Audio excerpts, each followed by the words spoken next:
나는 그날 아침 내내 밥상을 차렸다. 아이들이 어렸을 때 좋아했던 반찬들을 하나하나 떠올리며 이번엔 맛있게 먹어주길 바라지도 않았다. 기억해주길 바랐다. 내가 자식들에게 밥을 지어주는 마지막 날이 될지도 모르니까, 어머니로서의 마지막 밥상이니까 구독 버튼을 눌러주세요. 저와 함께 감동적인 이야기를 들어보세요. 제 이름은 강연자입니다. 올해 73, 전주에서 혼자 살고 있습니다. 사실 요즘은 제 이름을 부르는 사람이 거의 없어요. 병원 접수 창구에서나 들을까, 아니면 우편물 상자에 인쇄된 활자 속에서나. 남편은 벌써 15년 전에 세상을 떠났고, 자식 둘은 결혼하고 나서 바쁘다는 이유로 연락조차 뜸해졌습니다. 처음엔 하루가 어색했고, 그 다음엔 일주일이 텅 비었고, 이제는 몇 달 동안 혼자 밥을 먹는 게 익숙해졌습니다. 어머님, 혼자 지내시는데 괜찮으세요? 가끔 마주치는 동네 약사분이 조심스럽게 물어봅니다. 괜찮아요. 혼자가 익숙해졌거든요. 그럴 때마다 저는 애써 미소를 지어요. 그게 정말 괜찮다는 뜻은 아니지만요. 전주의 오래된 주택가, 좁은 골목 끝에 있는 빨간 벽돌집 한 채, 이 집에서 저는 아이들 키우며 살림하고, 겨울이면 연탄 갈고, 여름이면 부채질하며 보냈어요. 그런데 지금은 이 넓은 집에서 발소리는 오직 제 것 하나뿐입니다. 가끔 거실 벽에 걸린 가족 사진을 멍하니 바라보곤 합니다. 그 속엔 웃고 있는 제 아들 지호와 딸 미라, 그리고 그 아이들의 아버지, 내 남편이 있죠. 사진 속 우리는 꼭 행복해 보이는데 언제부터 어긋나기 시작했을까요? 요즘은 자다가 깼을 때 아무도 없는 집이 유난히 적막하게 느껴집니다. 그럴 땐 꼭 누군가에게 말을 걸고 싶어져요. 그래서 이렇게 제 이야기를 시작해 보려 합니다. 남편이 떠난 날, 하늘이 무너지는 줄 알았습니다. 그 사람은 늘 조용하고 든든했어요. 말수는 적었지만 제가 감기라도 걸리면 밤새 약봉지 들고 동동거리던 사람이었죠. 그런 사람이 어느 날 갑자기 출근길에 쓰러졌고 다시는 돌아오지 않았습니다. 그날 이후 저는 두 아이와 셋이서 살게 됐습니다. 아들 지호, 딸 미라.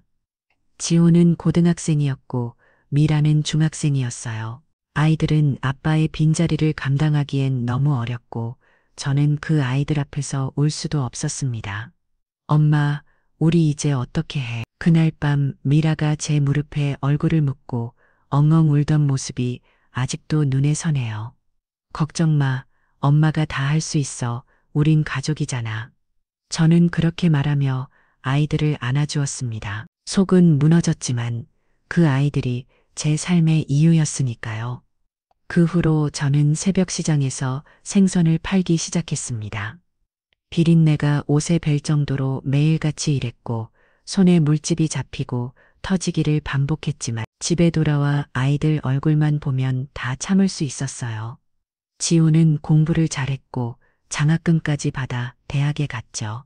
미라는 손재주가 좋아서 디자인을 전공했고 대학 졸업 후 곧장 취업도 했어요. 엄마, 나 월급 받았어. 이거 조금이지만 엄마 쓰세요. 미라가 첫 월급날 내민 봉투에 저는 눈물을 참을 수 없었습니다.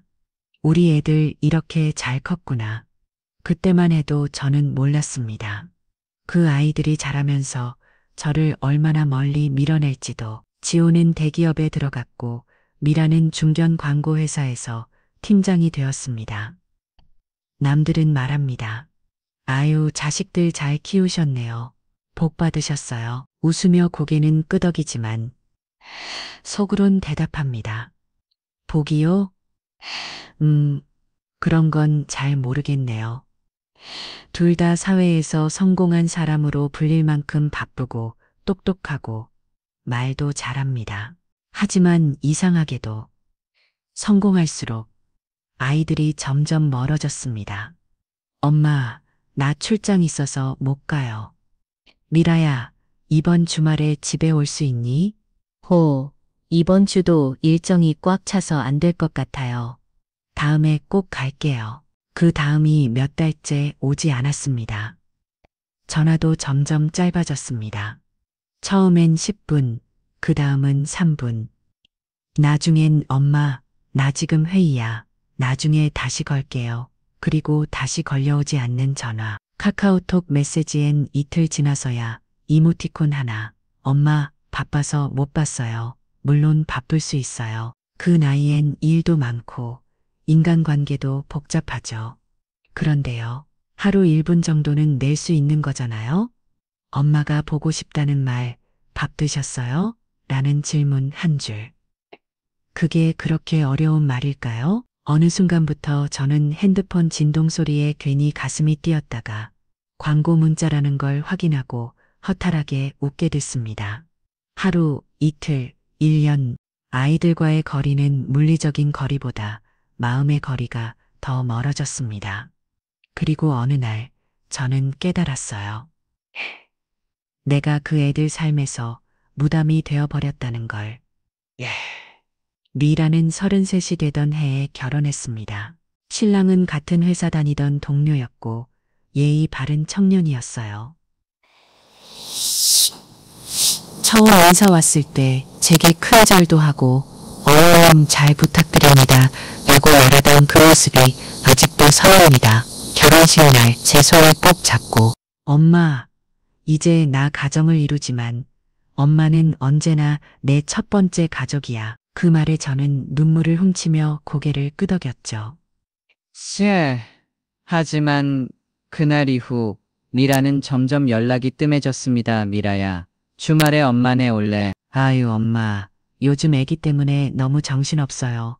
밤에도 잘 못 자고. 처음엔 이해했어요.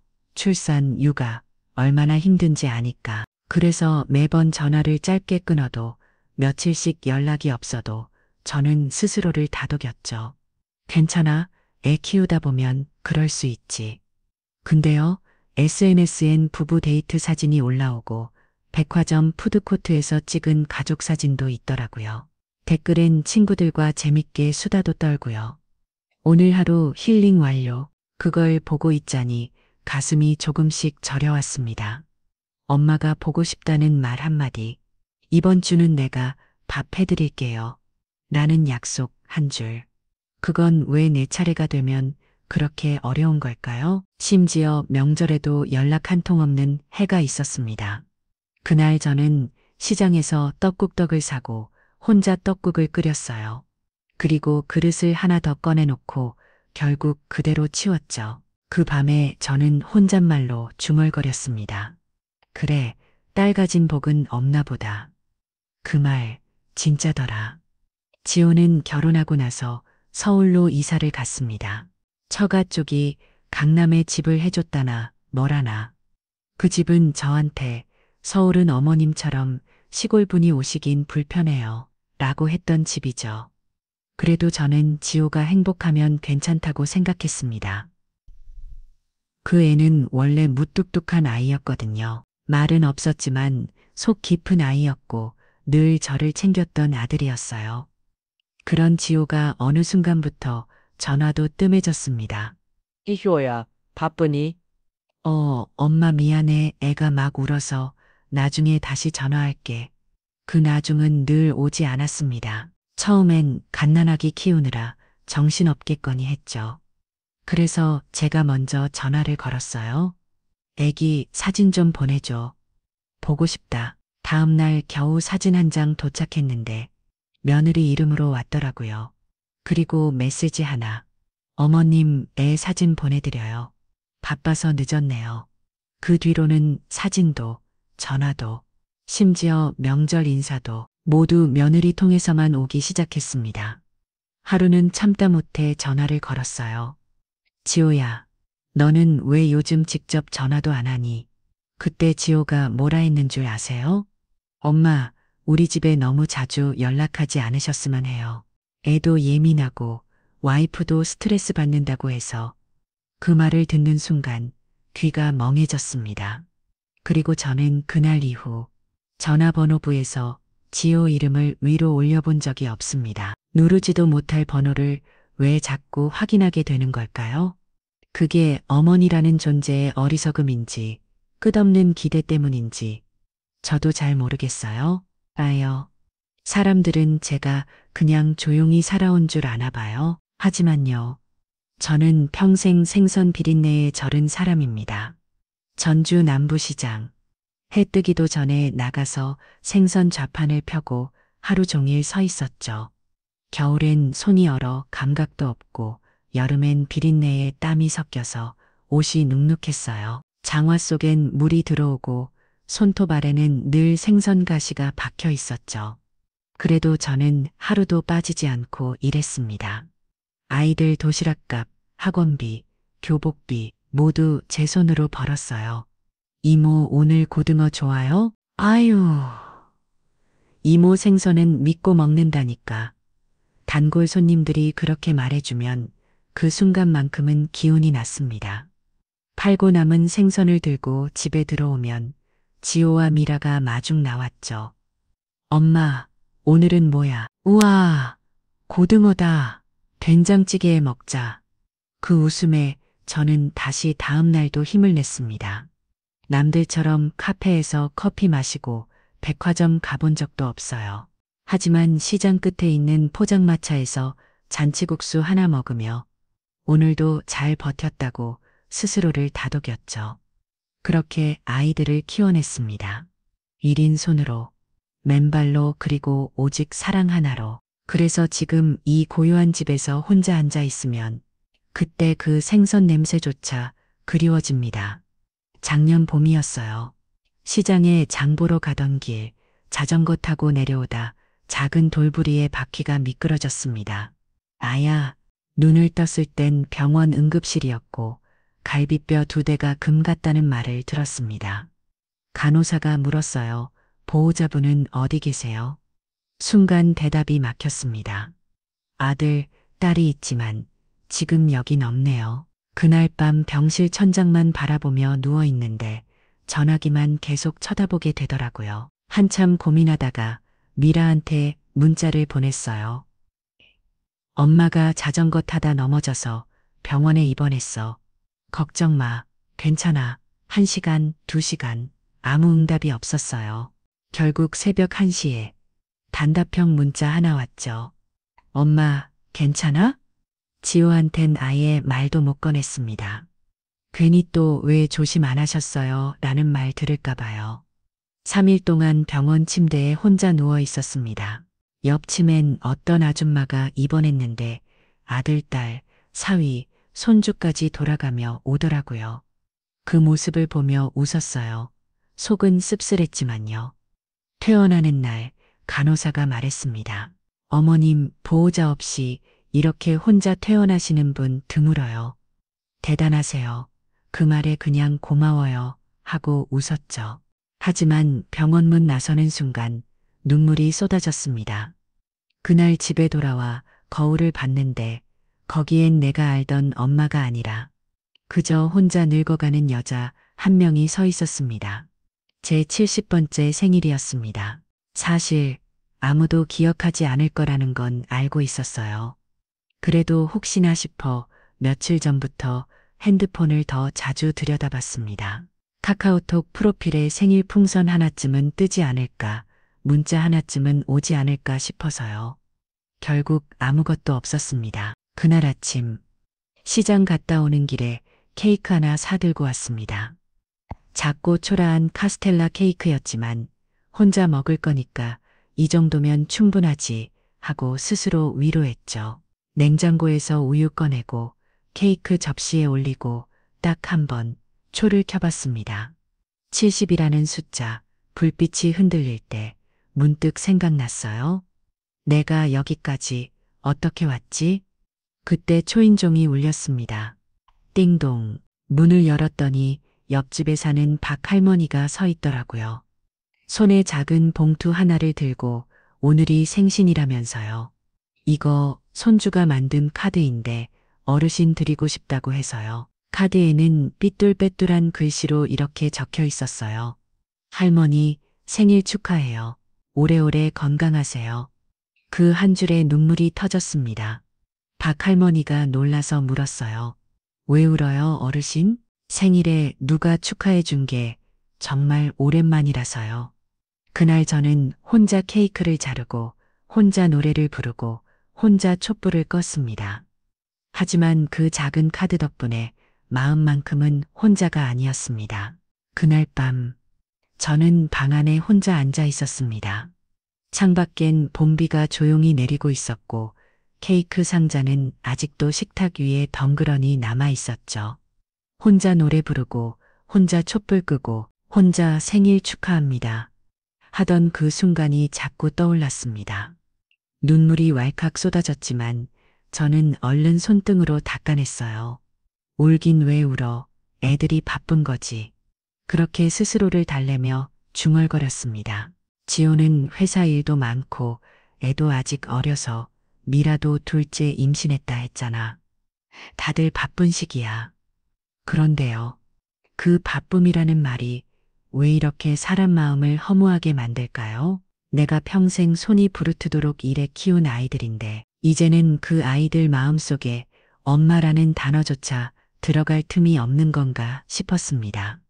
그 순간 예전에 미라가 했던 말이 떠올랐어요. 엄마는 너무 감성적이야.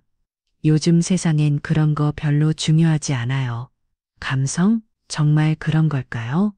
그러고 보니 제가 마지막으로 누군가 품에 안겨서 울었던 게 언제였는지도 기억이 나지 않았습니다. 지금 내 옆엔 아무도 없다는 사실보다 이젠 아무도 내 눈물을 감당해 줄 사람이 없다는 게 더 외로웠습니다. 며칠 전부터 속이 더부룩하고 왼쪽 옆구리가 계속 아팠습니다. 처음엔 그냥 소화불량인가 했는데 통증이 점점 심해져 병원에 갔습니다. 의사는 검사 결과지를 한참 들여다보다가 조심스럽게 입을 열었습니다. 어머님, 좀 말씀드리기 어려운 소견입니다만 췌장암입니다. 그것도 말기 단계로 보입니다. 순간 귀가 멍해졌습니다. 그 단어, 말기라는 단어가 귓속에서 몇 번이고 울렸습니다. 췌장암이요. 네, 이미 간까지 전이된 상태입니다.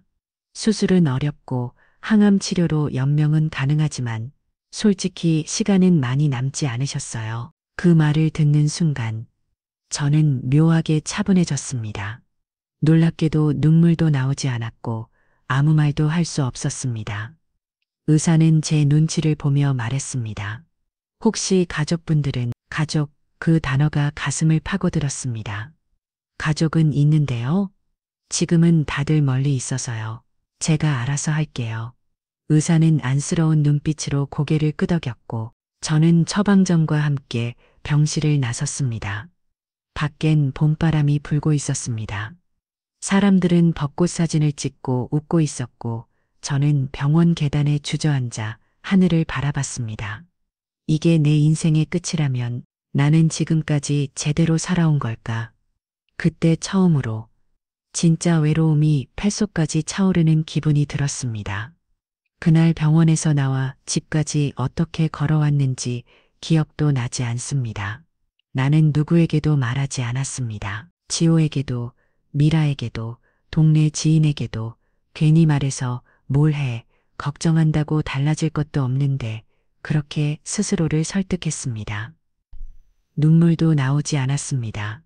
대신 머릿속이 멍했습니다. 마치 텅 빈 집안에서 메아리도 없이 혼자 서 있는 기분. 집에 도착하자마자 무의식처럼 부엌으로 향했습니다. 그리고 마른 미역을 불리고 소고기를 꺼내고 참기름을 둘렀습니다.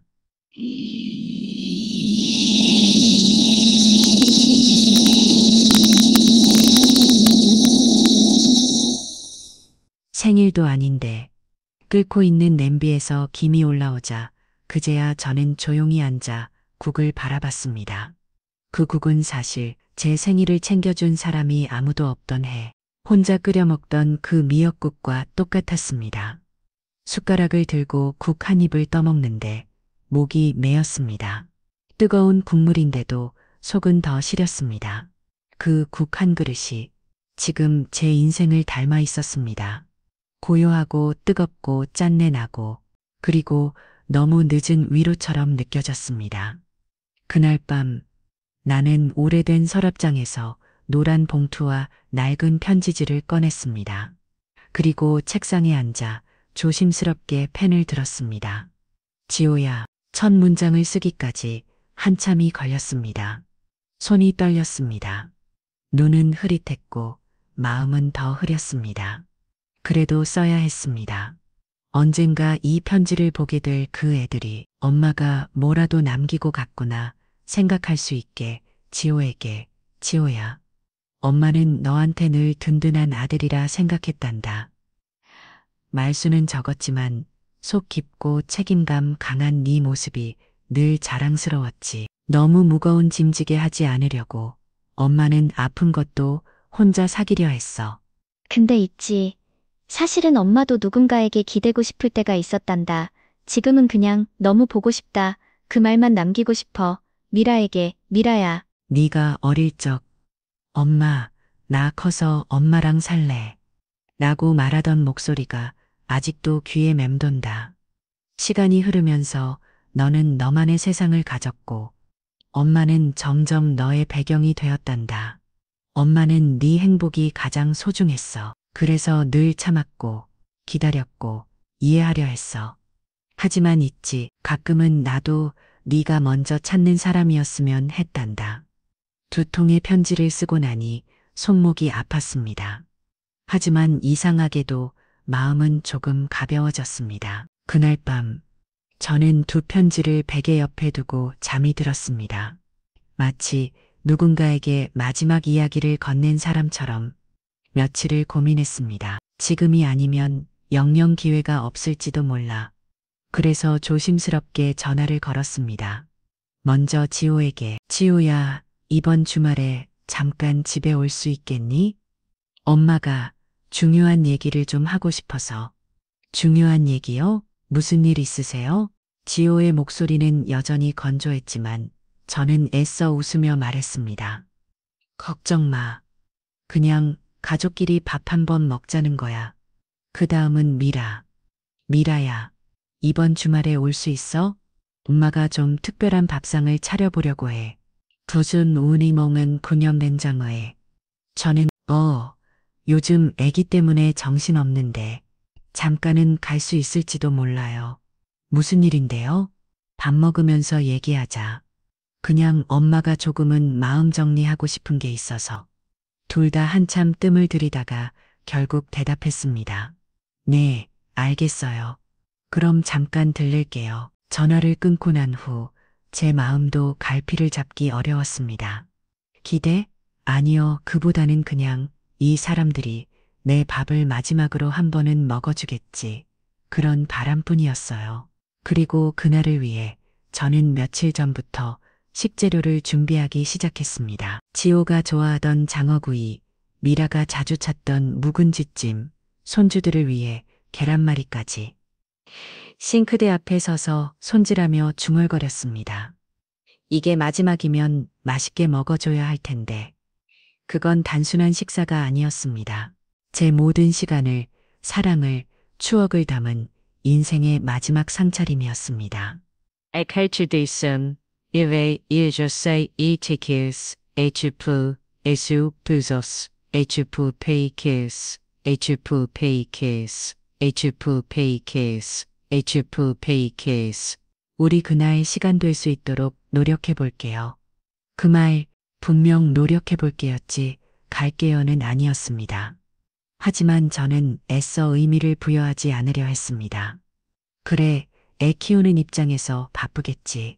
그 정도로라도 답이 온 게 어디야. 그리고 미라에게 다시 답장을 보냈습니다. 엄마 괜찮아. 너무 무리하지 말고 가능하면 얼굴만이라도 보고 싶어서. 그 문자를 보내고 나서 한참을 들여다봤습니다. 읽음 표시가 떠 있었지만 대답은 오지 않았습니다. 그런데 이상하게도 마음 한켠이 허전했습니다. 내가 정말 아픈 걸 알게 되면 저 애들은 울어줄까? 아니면 그냥 의무처럼 장례식장에 와서 사진 앞에 절만 할까? 그 상상을 하다 말고 나는 고개를 흔들었습니다. 아니야.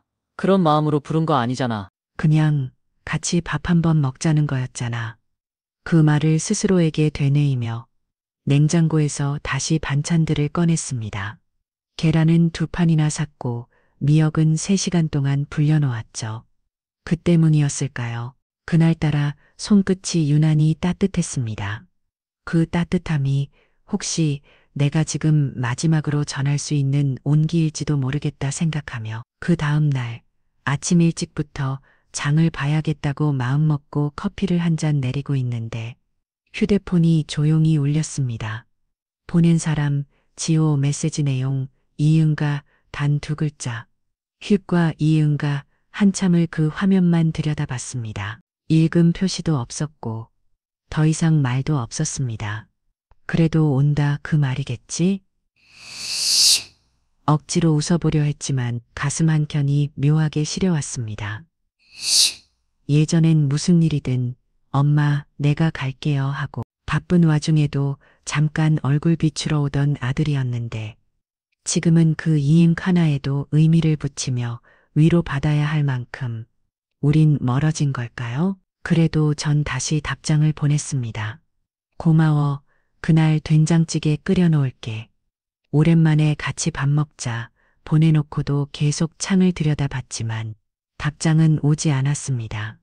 시간이 흐르면서 저는 점점 더 조용히 식탁을 준비했습니다. 나물도 무치고 전도 부치고 정성껏 생선도 구웠습니다. 하나하나 올려진 반찬들을 보며 속으로 중얼거렸습니다. 엄마란 사람이란 참, 단 2글자 이윤가에 이렇게 마음이 흔들리네. 그 말 속엔 서운함도 기대도 그리고 말할 수 없는 외로움도 함께 담겨 있었습니다. 그날부터 나는 집안을 하나하나 정리하기 시작했다. 먼저 마루부터 걸레질을 했다. 무릎이 아파 바닥에 오래 앉아있긴 힘들었지만 하얀 걸레로 먼지를 닦아낼 때마다 마음 한구석도 정돈되는 느낌이었다. 커튼도 떼어냈다. 햇살이 오래 스며들어 누렇게 바랜 천을 빨래통에 담으며 이 커튼도 참 오래 버텼네 하고 중얼거렸다. 세탁기를 돌려놓고는 책장 위를 정리했다. 그곳엔 오래된 사진 액자가 하나 있었다. 지호와 미라, 2 아이가 아직 초등학생일 때 찍은 가족사진. 그 사진 속에서 나는 활짝 웃고 있었다. 남편도 옆에서 팔짱을 끼고 아이들은 양쪽에서 저마다 장난기 어린 표정을 짓고 있었다. 나는 그 액자를 조심스럽게 들어 먼지를 닦아냈다. 손끝으로 사진 유리를 쓰다듬으며 말도 안 되는 말을 혼잣말처럼 내뱉었다. 얘들아, 엄마가 너희 처음 안고 사진 찍던 날 기억나니? 당연히 대답은 없었다. 그럼에도 나는 그 액자를 창가에 다시 올려두었다. 햇살이 비치는 각도에 딱 맞춰 놓았다. 그래야 집에 들어올 때마다 누군가 기다리고 있다는 기분이 들 것 같았기 때문이다. 그리고 나는 다시 부엌으로 향했다. 계란을 삶고 배추를 다듬고 게를 볶으며 스스로에게 속삭였다. 마지막이라 생각하니까 이상하게 모든 게 더 소중하게 느껴지네. 냉장고를 열고 하나씩 꺼냈다.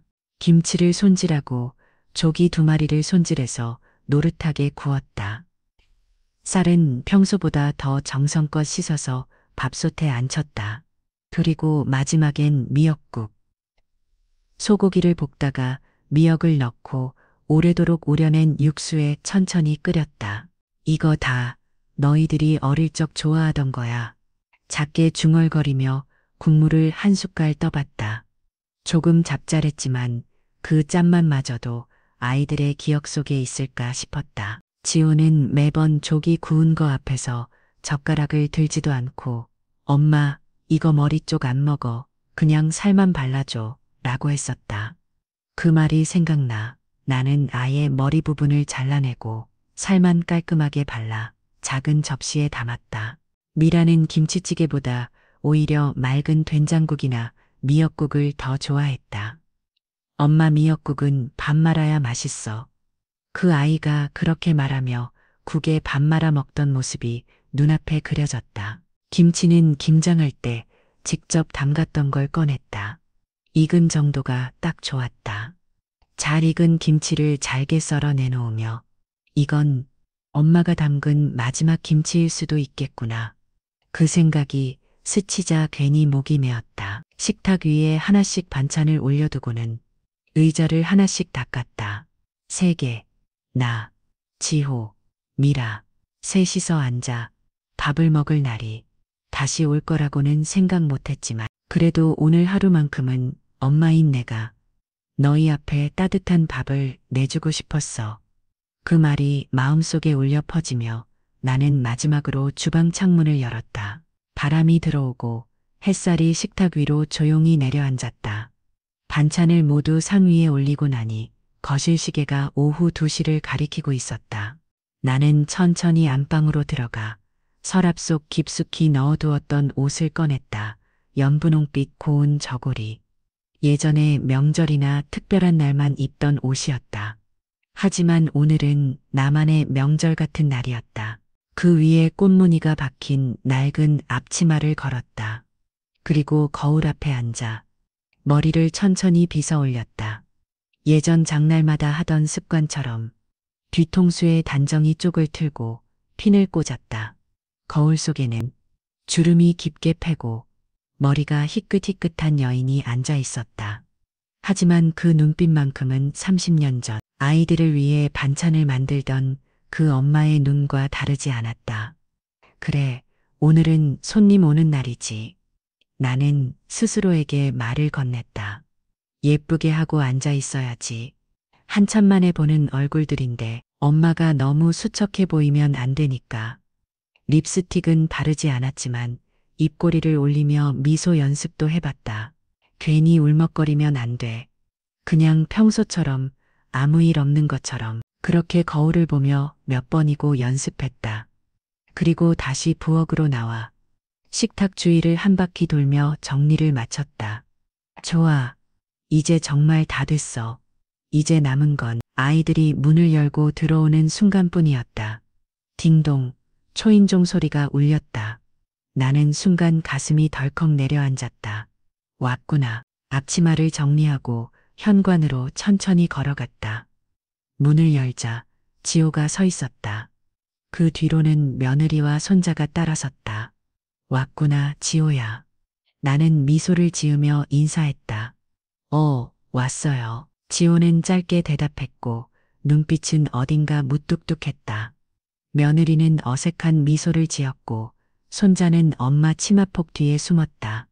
나는 아이를 보며 말했다. 우와, 많이 컸네? 이름이 민준이었지? 손자는 고개만 끄덕였고 며느리는 얼른 말끝을 이었다. 어머니, 애가 좀 낯을 가려서요. 이해해 주세요. 그럼 어서 들어와. 밥 다 차려놨어.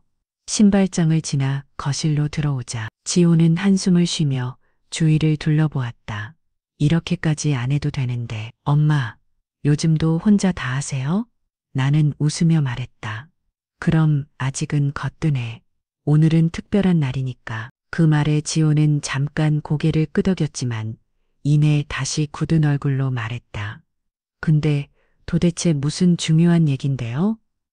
아무 말도 안 하시고 그냥 밥만 먹자니까 불안하잖아요. 그 말투에 나는 가슴이 찌릿했다. 그냥 밥 먹고 얼굴 보자고 한 건데 왜 이렇게 경계부터 할까? 하지만 나는 아무렇지 않은 척 손자에게 젓가락을 건네며 말했다. 밥 먼저 먹자. 이야기야 천천히 해도 되잖니. 그 말에 지호는 말없이 고개를 끄덕이고는 자리에 앉았다. 식탁 위에 놓인 음식들을 보며 지호는 잠시 시선을 멈췄다. 아마도 어릴 적 기억이 떠올랐을지도 모른다. 하지만 그 눈빛은 곧 다시 식어버렸다. 그건 내가 그리던 따뜻한 재회의 시작은 아니었다. 숟가락 소리만 들리는 식탁 위, 말이 없었다. 손자는 밥 몇 술 뜨다 말고 게임기를 꺼내 손가락을 움직였다. 며느리는 조용히 물을 마셨고 나는 애써 웃으며 젓가락을 들었다. 지호야, 미역국 어때?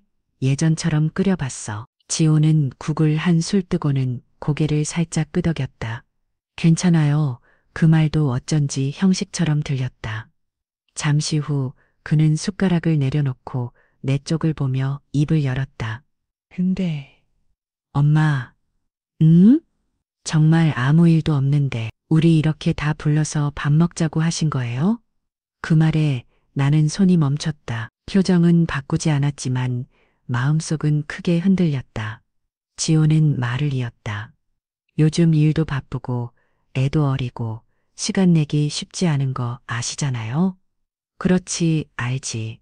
근데 엄마, 진짜 그냥 밥만 먹자고 부른 거면 너무 갑작스럽고 솔직히 좀 당황스러워요. 그 말에 며느리도 조심스럽게 눈치를 살폈다. 하지만 나는 조용히 미소 지으며 말했다. 그래, 그냥 밥 한 번 먹자고 한 거야. 그게 그렇게 이상했니? 지호는 대답하지 않았다.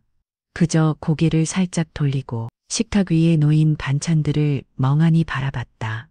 나는 속으로만 되뇌었다. 너한텐 밥 한 끼 같이 먹자는 게 그렇게 큰 부탁이었구나.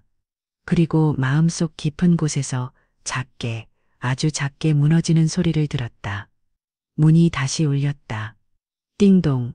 나는 얼른 일어나 현관으로 달려갔다. 문을 열자 미라가 선글라스를 머리에 얹고 선명한 빨간 립스틱, 몸에 딱 붙는 검은 원피스를 입고 서 있었다. 엄마 왔다 미라야. 나는 반갑게 미소를 지으며 문을 열어주었다. 아이고, 차 막혔지. 네, 애기 맡기고 오느라 좀 정신없었어요. 미라는 거울을 보며 머리를 정리하듯 쓸어넘기고는 현관으로 들어오며 툭 내뱉었다. 근데 엄마, 갑자기 중요한 얘기 있다고 하셔서 저 진짜 무슨 일 생긴 줄 알았어요. 혹시 아프신 거 아니죠? 나는 그 말에 살짝 웃으며 고개를 저었다. 아니야, 괜찮아. 그냥 우리 셋이 오랜만에 밥 한 끼 먹자고. 아, 다행이에요. 요즘 어른들이 갑자기 부르면 괜히 무서워서요. 미라는 그렇게 말하며 식탁 쪽으로 향했다. 지호는 눈을 들었고 며느리는 짧게 인사를 건넸다. 안녕 미라 씨. 형님도 오셨네요? 애는 데리고 오셨어요? 응, 저기 미라는 민준이에게 손을 흔들었지만 아이도 분위기도 어색함을 감추지 못했다. 나는 조용히 말했다. 미라야, 된장찌개 네가 좋아하던 식으로 끓였어. 좀 더 기다렸으면 따뜻하게 데워줄게. 엄마, 이런 거 안 해도 되는데 이제는 식당 가서 먹는 게 더 편하잖아요. 그 말에 나는 잠시 멈췄지만 곧 미소를 되찾았다. 그래도 엄마가 해주는 밥이 한 끼쯤은 괜찮지 않을까 해서 미라는 말없이 고개를 끄덕였다. 하지만 눈빛엔 여전히 거리감이 묻어 있었다. 나는 천천히 손을 뻗어 미라의 등을 살짝 토닥였다. 들어가자 밥 다 차려놨어. 너희 어릴 적 좋아하던 반찬들로만 준비했어.